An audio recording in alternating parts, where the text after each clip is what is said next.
throwing as much as Go, playing a strong early game and catching the league leaders a little bit by surprise. They did respond in the second game of the week with a pretty strong performance against Misfits Premier. So I would be very surprised to see an LDLC on the Rift today that is anything but that first place behemoth that they have been throughout this entire year. Agreed, and we can already tell that their attentions are focused largely on making it further and further through the remainder of this season and then into the EU Masters as well, with that dominant regular season that we've already seen from them. Want to draw your attention to one of the bans that I'm finding quite nice. A Poppy ban makes its way onto Red side. It's not something that you see every day, but I just want to throw a big shout out to it. LDLC opting into some weird blue side bans. These are things that we typically see taken away on Red side, those being the Seraphine for one. But if they're not willing to play it, then it makes a lot of sense that they would simply take it away. And the Ornn ban away from LDLC. Gorgeous, lovely stuff. They love that champion. Ban it away. Get it out of here. Yeah. I reckon LDLC are playing a mental game, actually. Because they said, I remember when Jake was on, he mentioned that they would first pick it, they'd take it in any situation. And then there were drafts after that where they wouldn't do it. Maybe Game Ward have got it in their heads that they're going to do it anyway and they're just banning it for no reason. It's like mind games going on. Playing with your mental. And I think when you're at the top of the table, you can do that a little bit because there is a fear that is put into you when you join the lobby and you know that you have to play up against a team that are so incredible. Not going to be the B1 though for LDLC, and I think this is something that we're really starting to see a lot more of, actually. People feel much more comfortable taking that Gnar as the blind pick. And it makes a lot of sense when the common response is actually banned away. With the Gangplank taken off the board, we get to see the Gnar, and we'll have to see what sort of answers there are for Game Ward. We haven't seen Melonic pull out in Aurelia yet, I don't believe, so he doesn't have that top lane pick that some other top laners in the LFL are willing to bust out. Second Aphelios for the day. Something a little bit surprising. We haven't seen too much of that, but this is also a denial pick away from Exakick. This is his, I feel like the best champion that he's played throughout the entirety of 2022, but it's not like he can't play other ADCs and they just respond with a little bit more aggression in the bot side. Yeah. Actually, first pick of the split for Inax as well. So gonna get to see how practice they are on the Aphelios. LDLC locking in the Kalista, like you've already mentioned, aggressive in the early game. And the Rakan, who can fit into that role as well, but is generally a bit more flexible. Can double down on the engagement, but also has some fairly decent peel tools as well with the quickness if necessary. So far for LDLC, they have gone very much onto this style of engagement, which is something that we've seen from them a few times, but it does put a little bit of onus on them to maybe make some plays through the early stages of the game. Yep. Something that we haven't really highlighted just yet was that we saw an R1 Sylas get picked, which is something that we almost never see. And this says to me that they're flexing this between top and mid, because you don't take Sylas blind in the mid lane without repercussions. I imagine this is actually going up to Melonic in the top lane. I think we've seen him play it once before, maybe not this split, but in my mind, it's something that I've got just vaguely there. So I hope this Sylas is a flex pick. Obviously, if there's a great mid matchup for it, there's no reason they can't take it into the mid lane, but I'm more expecting this to be top. Yeah, and it's intriguing that you see the Sylas and then you pick the Kalista and the Rakan into it, two champions that have incredibly strong ultimates for whoever on Game Board actually plays the Sylas to end up actually stealing away. So LDLC, maybe a little bit of arrogance, or maybe they reckon that with their R4 and R5 pick, they can bring something to the table which is going to make the Sylas's days a little bit of a living nightmare. Yeah, and I mean, there's the element of deer in the headlights as well. When there are 5 great ultimates to steal on the Sylas, you just walk up to 5 people, you're like, which one do I take? I don't know what's going to be more useful in this situation. What am I doing?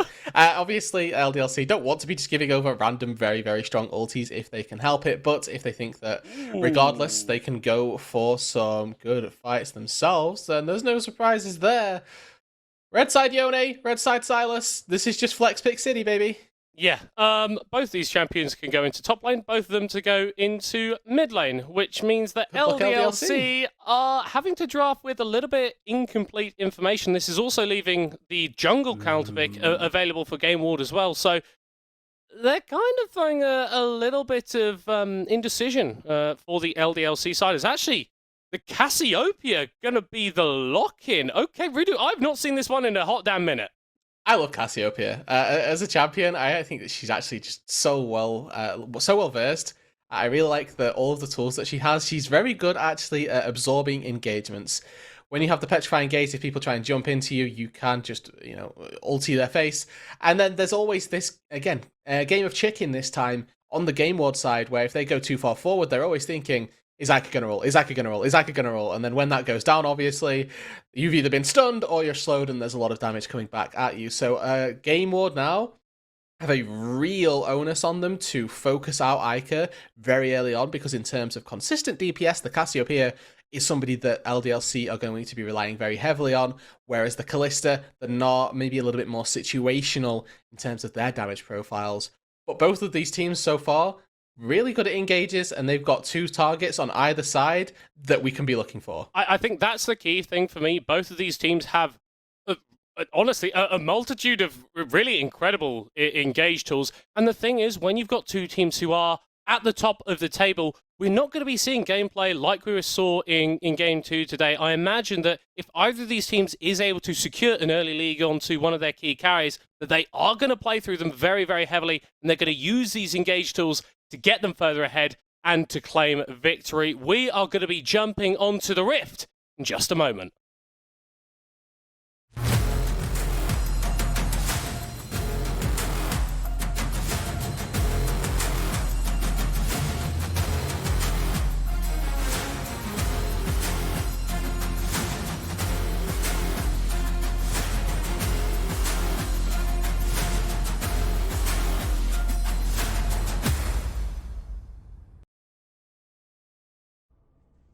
Hello there, everybody. We are making a return to the Rift for LDLC versus Game Ward. Just a reminder, LDLC currently locked in first place. This game is just about beating down on the competition for them and reminding everyone of why they are so strong. Game Ward, though, a win here would make the likelihood of them securing a second place spot in the regular split a little bit higher chance. They end a little bit higher in the table. We are on to the Rift now, Rude Dude. We are indeed. Interesting little fact as well, I suppose, for everybody at home. Of the 5 top teams coming into this week, only one of them found a win in their last game. Do you know who it was, Middlecott? I'm going to assume it's LDLC. And you'd be correct in assuming that. Game Ward, off the back of 2 consecutive defeats, Vitality B, Carmine Corp, and Mystics Premier also all lost their last game. But obviously we're focusing on Game Ward here. They are tied in second with Vitality B right now. And we need to see them try and find a win, like we say, off the back of a 0-2 week in week number 7. They want to try and return their fortunes back to the favourable end of the spectrum. Yeah. And what a team to do it against, eh? It's going to be that true. But, I mean, they've definitely got the tools to do it. I want to see how this Aphelios Nautilus is piloted, because this is a lane that has the potential for a lot of CC and the potential to get Inax to a really good position. But you can see that Callista and the Rakan just have that a little bit more in the early stages, and Game Ward's bot lane don't feel comfortable walking up. 1 ward down. Camillus actually has sweeper, so there's no second ward to be placed. Exakick doing a very good job, actually. I like this early ward just to fearfully fend off any early game ganks that we could see from Akabane. And that early game prio down in the bot lane, something that we should see LDLC try and put to good use. The Aphelios, not necessarily the greatest champion in the early stages, can be a bit of a bully if he outranges, but trying to outrange a Callista is very difficult just because of all the mobility she's got. Yeah, and I think LDLC, they seem incredibly comfortable. Obviously, Yike is going to be pathing a bit more towards the top side on this Wukong. Has actually been spotted out at the Raptor pit, I believe, there by Game. Also have information on where the LDLC jungler is playing. But if Exakick and Dos can get this wave in and start to get a reset, then they're going to be sitting fairly pretty. Yeah, and getting that one under the turret shouldn't be too difficult. They have got the large portion of minions to go with them. And I think that also worth noting, I think there was a really good ping spotted, put down, but now Camillus steps forward. Yeah, it's going to be fishing with the dredge line, but actually flashes forward for the auto attack onto Xkick, who is going forward himself, recognizes he's already dead, but he's going to be able to claim a first blood before he falls. Takes one with him and ultimately gets an extra juice in the gold department as well. Extra 100 for first blood. Nice from Akabane here to stick around, force this wave all the way under the turret. They're going to have to do an extra step though, because you already know DOS is going to hold this, and pushing in this wave is not going to do the work that it needs to necessarily. So Xkick is going to be able to come back, collect all of this big wave, and DOS may even interrupt the recall here. Actually does, just off of enough pressure.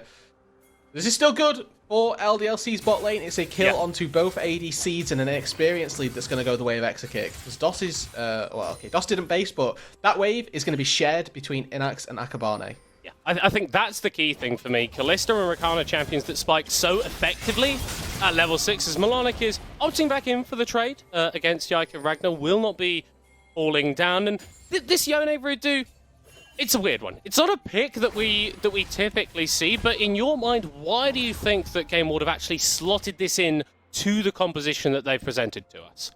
So there's two reasons for this. First of all, it preserved their flex picks through the remainder of the draft and forced LDLC's hand. And as a result, they've got themselves a mid matchup, which from now should be okay. Oh, the engage going through onto Inax, but he's still going to be able to flash back. The Ignite is ticking down, but will not take out the Game Ward AD carry. Akabane not quite able to punch DOS down, and Xkick trading back with the Rend. CC layered just a little bit too frugally by Game Ward. It's on Inax there to try and layer the CC on top of everything that Camilius puts down, and gives just the barest window for DOS to use second battle dance to get out to safety. And if that, if that CC comes through at the right timing, Inax there, it gives an extra auto attack to Camilius, an extra auto attack to himself, and an extra one to Akabane, which would have been the difference maker to get the kill on to DOS. Look at the position of the wave as well. All because DOS held that initial wave, LDLC have been able to hold a freeze, and we look at the CS disparity between the two ADCs. Despite the fact that Xkick went down, he is doubling the farm of Inax.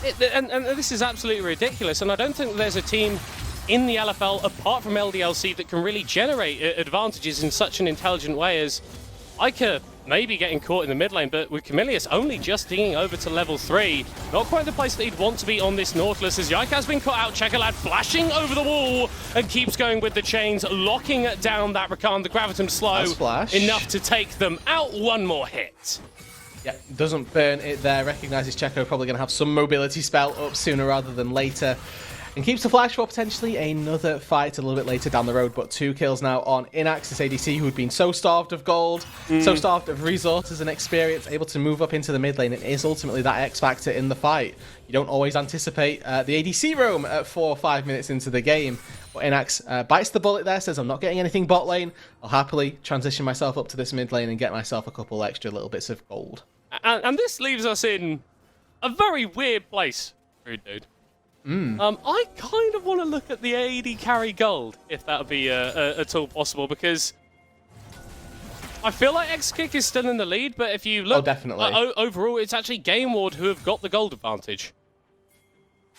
Interestingly enough, yes. I think that probably comes from the mid and top advantages and jungle as well, because Yaika's not farming as well as Akabane, weirdly enough, which is not something I tend to associate with Lee Sin's. Like, maybe caught out here, actually able to flash back just in time. The Petrify engage from the Cassiopeia is not going to stun anyone, and the mana too low on the mid lane mage to continue the fight in favor of LDLC as Akabane moving into the mid lane. Camilius here as well. Hey, a little bit of a party. Look, these guys have got free Wi-Fi or something. I don't know what's going on. This mid lane is a hotspot. This is where everybody's just throwing down. We see all summoner spells burn between the mid laners. Ikora burns Flash and Ghost. Jekyll had burned his Flash previously, but now this Cassiopeia, sitting Snake, ready to be taken down. Ragnar shoving in this top lane. This is kind of one of the reasons why Na has risen to be this very, very safe blind pickable top laner, is that you can kind of just constantly get shoved, and then when your opponent feels like they can jump on top of you, you turn into the Mega Na and you could really start to just beat down on them. Not something we've been able to see just yet, and of course, Melonic recognizing he doesn't have his own ulti, probably not too likely to try and find these engagements, or actually try and find the engagements and take away 30% down to 30% HP. Yeah. You know, maybe I gave Melonic a bit too much credit there, and maybe he realizes quite why I was saying it. You don't fight into the Gnar, because that happens. Yeah. Vindication there for both you and I, Middlecop, because we're both quite right. It's a nice feeling, if rare. Yeah, true. Don't need to look too deep into our own personal biases or reasons for thinking things are good. No, not at all. As despite the early action that we have been having in terms of the kills, the objectives haven't really seen too much focus towards them. LDLC now going to be starting up this Cloud Drake, and Game World not really in a position to respond by taking the Herald. Which is a little bit off from what we've seen through just regular season, honestly. It's normally, we'll trade those. You get the Drake, cool, we'll take ourselves a Herald. But for LDLC now, their attentions can turn up toward that top side. What we've seen from Ragnar is him have complete control over this top lane. He also has TP ready to go. He secured a couple of plates onto the Yone. And I think that if they want to go for this Rift Herald as well, we could very well see LDLC slowly starting to make a bit of a move in this tournament, in this game specifically, rather, to generate those double leads. Oh, well, they've definitely been making moves in the tournament so far. The moves are already made, yes. Multiple money moves. And I like that we're highlighting Ragnar, because I think something that we saw from Bad Lulu in the Gnar in the previous game is a lot of times that mini Gnar was coming out just as a dragon fight was starting, or just as Mirage wanted to contest something, and it means that you can't really do that because you can't be that tank at the front line. I want to keep an eye on Ragnar this game, how he's managing his rage, particularly in the side lane, so that when he TPs into fights, he is going to be that Mega Gnar, and he is going to be causing problems for Game Wards, who have, credit to them, been able to respond a little bit later and take down this Herald.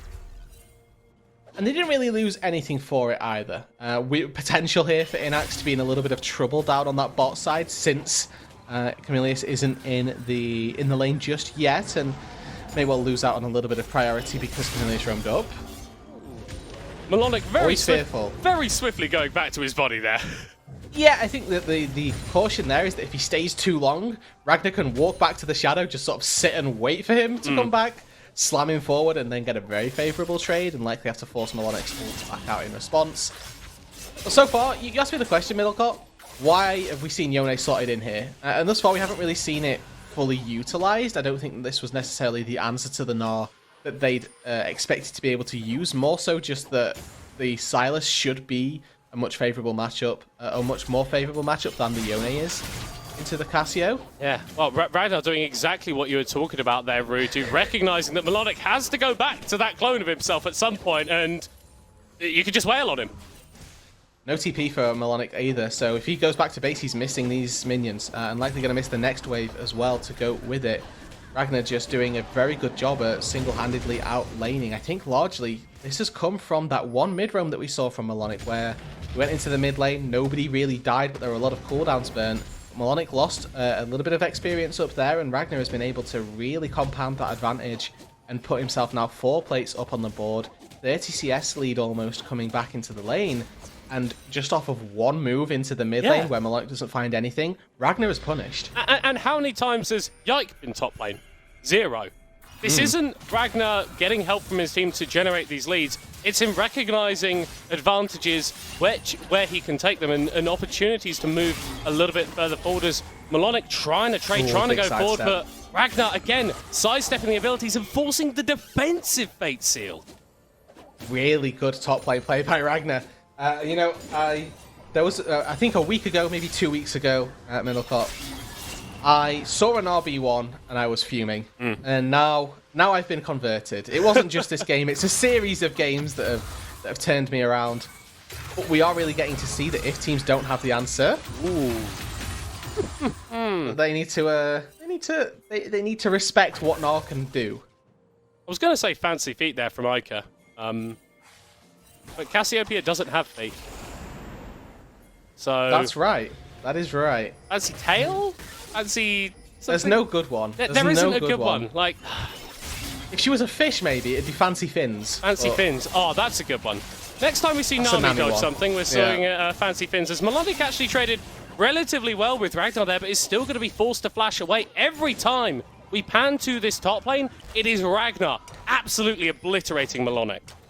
And I have to credit the early game power of plated steel caps. Oh no, Inax, you didn't have fun a little bit earlier, and you're not going to have fun now. The rend enough to take them out. LDLC are just too damn good. Really good play down on that bot side. They take a window where Camilius is not in the bot lane. It was what I was expecting was going to happen when that Rift Herald started. Oh no. That dive possibility is so high. 2v2 now, 2v3 even. Depth charge onto the Kalista. Dredgeline following through, actually only onto DOS. Goes into stasis and some of the spells being burnt defensively. Yike is in the area, but the charm comes through just in time to secure game order kill. Yike burns the Cyclone defensively as well just to ensure his life. DOS, though, sacrificing himself for his ADC as the support in this case. So should do.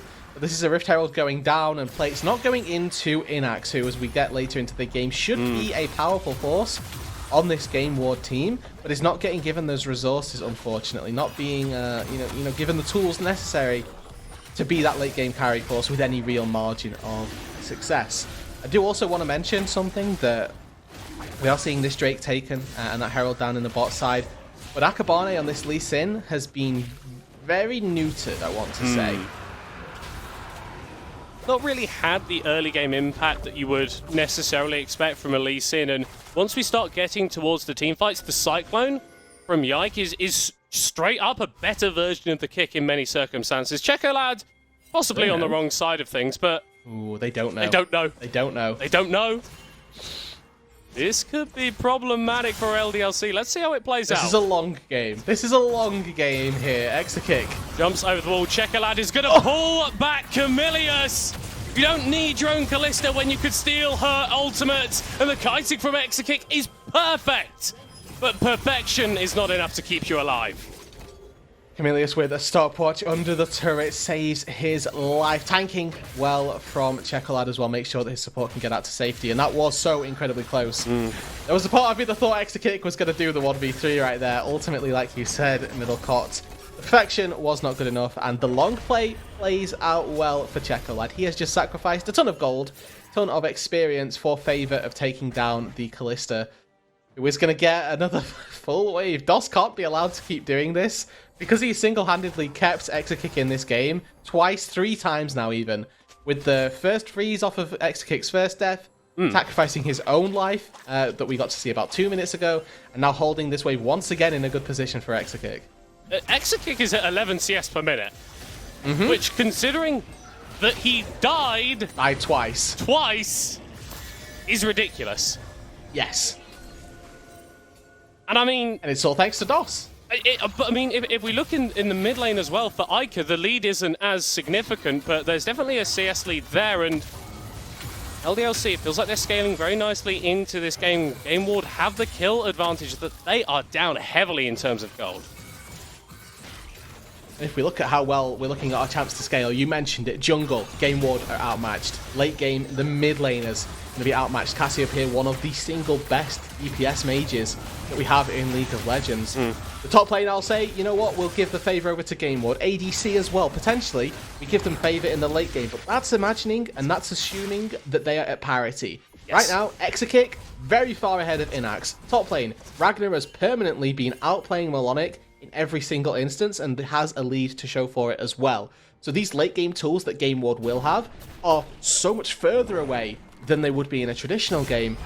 The LDLC may well simply just win before they can ever come online. That's the key thing. You outscale, but are you going to be allowed to get there? And with Extra Kick taking down a tier 2 tower at 17 minutes, with how fed this Kalista is already, it's going to look bad for you. Inax, though, getting solo gold on that top lane tower is good. I like that Game Ward are trying to keep this Aphelios as relevant as possible, because he is actually going to get to a point where, like you said, straight up better than the Kalista is in the mid lane. Ica caught out. Brilliant flash kick, but that's a huge petrifying gaze. Again, perfection, not quite enough.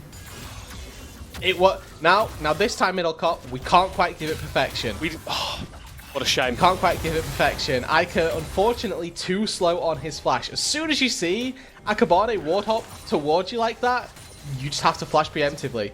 It's very difficult. It is not by any means easy. But these are the small things that allow the kill to come through for Akabane. He plays it to within an inch of his life as well. That was, pixel perfect Lee Sin play. Flashes forward, gets into the right angle to slam him toward Checo, who has the Gnar ready as well. It is so close to being ready for LDLC to get the mid laner back out, but there wasn't quite enough there. The finger's not quite on time, and LDLC do end up paying for it. Yeah, but it's still our blue side team that are able to acquire the majority, well, all of the vision control of this top side quadrant. The unusual thing about this is Baron is still spawning in a minute and a half, so it's actually not on the table, but LDLC want to commit a little bit more to this push. And again? Checolad not quite able to find the ultimate. Yeah, but didn't he just use that? Pretty sure he didn't. In the mid lane? No, he used it mid. No, he used it mid. I'm trying to. Maybe it just came off cooldown. It is gonna go down pretty rapidly at this stage. Yeah, but it cycles. It's not just the Silas ult. It's the champion specific cooldown. I mean, you can't just chain steal an ulti. I know. So that was the Gnar one. That was the Gnar. What did he use the first time? That was the Cassiopeia in the mid lane. And rude dude. I'm silly. I'm silly. Top tip: Cassiopeia and Gnar are actually two different champions. Now I know you're lying to me. Now I know you're lying. I was right the whole time. Stop gaslighting me. Yeah. DOS having to burn the quickness a little bit earlier than he necessarily would have liked, but LDLC still have a plethora of engage tools if they want to get this fight started. As Checolad flashing away from the knockup, going into the stasis. Takes a fair chunk of damage as Ragnar goes mega and knocks back multiple members of Game Ward. Inax trying to kite away as much as he can and is actually finding success in that regard, so could turn around with the Moonlight Vigil as Akabane diving forward to offer some protection as Ragnar actually going to be the first one to fall, but Yike can go forward. The rest of LDLC can go forward and Checolad can go down. Trying to dive in, trying to make it work for his team, but not quite able to find the players. Ica overstepped and falls down. Didn't realize he was tanking that tower, and Inax is able to pick up the kill. Exakick flashing under the tower. This guy is a Callista monster, and now Inax is going to be falling down as well. Ace for LDLC. Oh, and it's so close. One more auto attack with those shotguns. Inax could have got a triple kill. Doesn't quite find it, and LDLC play to the very limits of their champion's capabilities, and they come away with an ace. The Drake's still on the board. Likelihood is after these resets, they'll back out, reset toward that dragon, and then have a successful venture to that. But there's every possibility here, Middlecott, that we just see Game Ward double back down, head straight towards it, and try and contest it for themselves. There were a couple of pings right there from LDLC to try and take a Baron instead. They decide that they don't want to do that, and I think that the Drake is going to just be the first thing that they opt to. Yeah, and I think the key thing for me is how late we saw Inax going down in that fight, because if the Aphelios was on map a little bit earlier, then you can move towards this Drake in a bit more of a confident manner if you are Game Ward, but as it stands, LDLC don't want to risk starting up the Drake as it stands, and Inax is going to be able to join in short order. We're just going to see it then. Engage in the mid. They've caught him out. No summoner spells available for the Aphelios. No health bar either. Ica with the pick and the big carry for Game Ward. The Aphelios, the AD carry, the man that we needed to keep an eye on to carry these fights, has fallen down twice in the last minute or so, and LDLC are really starting to show why they're the #1 team in France. Classic bait and switch there by LDLC. Inax is stepping up to a Callista. He's like, 800 units away from a Callista. There's nothing that the Callista can do. But DOS, with Flash, with Battle Dance, he can generate so much distance from it that you can just take down an Aphelios who's like 4 screens away from you. If you've got Shirelias as well on top of it, he burns everything to get it. And they do end up taking the Drake for it. The question is whether or not that's worth it, and whether we see a fight later on where those specific cooldowns may well have been better served. DOS not having the flash is a huge engage tool for LDLC, excuse me. What we have seen, and what I think is so crucial, is that they don't need it to be DOS. The last fight was engaged by Ragnar. We've seen fights engaged by Yike. They have got plenty of engage tools, and DOS's flash being down doesn't hamper all of LDLC's engaging capabilities. Yeah. When you've got multiple members of your team that can all get the fight started, then you're a lot freer to play out this game. As looking at the scoreboard very briefly, we're seeing 8-8 in kills, 2-1 in terms of the Dragons. You wouldn't think that LDLC are too far ahead in this game, but if we take a little peek at that gold there, 6,000 in the advantage. There's a Flame Horizon in the ADCs. Yeah, there is. It's no big deal. Inax is 4,000 gold up over his counterpart. 3.5, actually. It's really dumb numbers. Yeah. That's honestly ridiculous. That is effectively an Infinity Edge over the Aphelios. Well, pretty much exactly an Infinity Edge up over the Aphelios right now, which is half of the gold lead, and then the rest of it is sort of strewn about haphazardly between the rest of the roles. It's sort of 1k between all of the top laners and supports. Unfortunately, only 500 disparity, but we have to keep our eyes on Exakick because, again, touching back on levels, he's got a 3-level lead as well. That's disgusting. Ooh. Melonic just going to be able to ult away. Ica being a little bit short there on the Miasma. That's ridiculous, though. I've never seen an AD carry this far ahead in a game state which, it just feels so even in terms of the way that the map looks and the way that these teams are stancing looks. But LDLC very, very clearly do have the advantage, and a lot of it is coming out of that bot lane. Baron has been on the rift for a little while now, and LDLC more than happy to contest vision around it. And that's going to mean taking out Camilius. That's going to mean going forward onto multiple members of Game Ward. And it means a double 3 kills as Checo Lad nars the people into the wall, but cannot stand any longer. A triple kill for Ica, and Baron is as good as LDLC's. When there are two teams that find engages so easily, the team that engages first tend to come out on top because they've got so much power to follow up. So much damage coming from this LDLC squad. Cassiopeia has reached 2 items. They're only crowding the Seraphs, but a triple kill for Ica is enough. Gonna see Akabane fall here as well. Miasma on one side. He may not die, but he's definitely not getting this Baron, and it looks like death may well be imminent as well. Jason away, able to dodge back as actually DOS has been caught out. Teleport is going to come through from Game Ward. Just try and take away a few of these Baron buffs, but not quite able to find the engage. So it's Baron for LDLC, and finally Middlecott, your metrics are starting to stack one way very efficiently. And this is what we were talking about teams that engage very well and being able to follow up on those. DOS, he only engages onto Camilius. Well, that Infernum ulti from Inax did 0. It felt the most underwhelming ulti that we may have seen from an Aphelios, and not for the lack of trying. It was onto multiple members. He just does not have the damage, and that gold disparity, ultimately, too much. Ica recognizing his capabilities on the champion and just flashing forward, finding as much as possible out of the situation, and makes the Baron super easy to claim.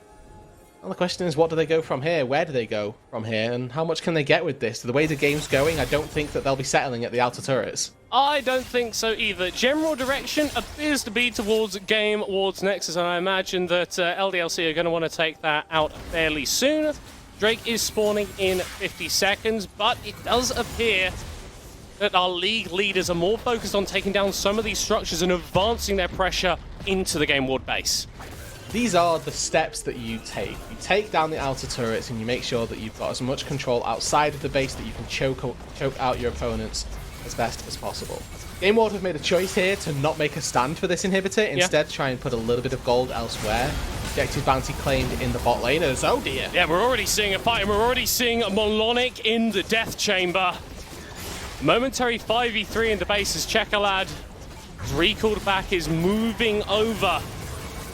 But he's returning to a base that is well and truly in shambles. Knock up, not quite going to come through from DOS as he's able to dash back, and it's actually a huge engage coming through from Chekolad as the Rakan is taken off the table, but you can't focus down Ica enough.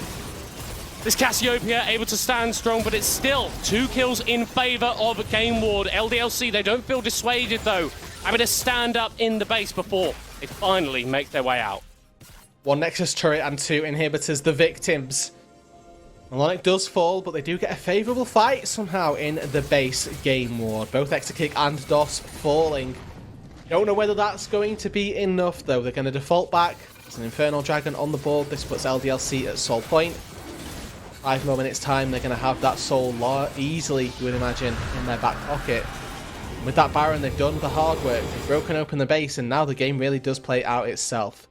General rule of thumb for those trying to close out a game when they have got a Baron or if you've got inhibitors down specifically, go to the lanes without the with the inhibitors up. Let the super minions act as your 6th and 7th man. The super minions really do require resources. They cannot be left unchecked. Champions do need to clear out those waves, and Game Ward sends somebody to clear out those waves. It means LDLC have a numbers advantage down on the bot side. This is something that you can implement in your games at home as well if you have these leads.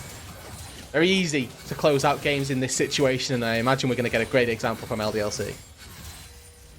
First v second route, dude. This is what we were saying off air though, Midaclot, as well, where if one team gets a lead because of the caliber of these teams, we expect them to be able to close out a game. That game of 8th versus 10th was a bit more resemblant of two teams that we don't necessarily associate with great play. As it's been excellent so far from LDLC as focusing down onto this in the tower. We are seeing a bit of a split fight here as Checkerland has been caught on the other side and isn't able to find any damage. Melonic diving into his doom as well.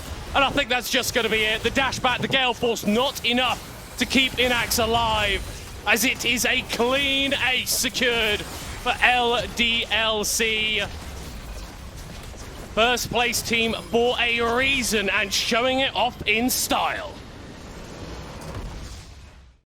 Nexus explodes and Game Ward now at the mercy of Vitality B for the remainder of week number 8. Yeah. 10 and 6, their new scoreline as Vitality B have a game a little bit later on in the day.